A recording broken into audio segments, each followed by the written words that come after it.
Today's question comes from Atreyu in Spain, who asks, is the same content posted under different TLDs, that's top-level domains, considered content duplication? We are an international company with a similar website in several countries, all in English. So this is pretty interesting. If you had 5 or 6 domain names and they all ended in .com and they all were almost identical content, then in theory our algorithms would typically detect that as duplicate and usually just show one example instead of 5 or 6. If you have them on different TLDs, so for example .uk, .ca, .nz, .au, so all of these countries where you expect to find English content, but the units of currency might be different or things like that, then we might or might not duplicate them depending on the exact content within each page.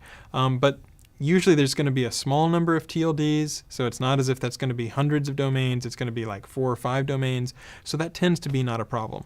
If you think about how spammers operate, they tend to look for the cheapest domains that they can get, and they want to mass produce them, and a spammer tends not to spam in a lot of different TLDs like FR, DE, NL, all that sort of stuff. They tend to stick to one particular top-level domain because it's a lot more hassle. It's a lot more work. Sometimes it's a lot more time and money to register domains in multiple countries.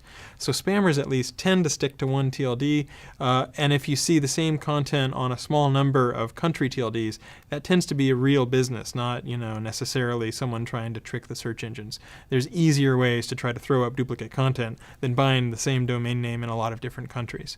So for the most part, you should be in pretty good shape. Do make sure that it is localized, so spell things the way that someone in the United Kingdom would spell them, or make sure that your currency units are correct. Check on those sorts of details. But in general, I wouldn't worry about that being classified as spam.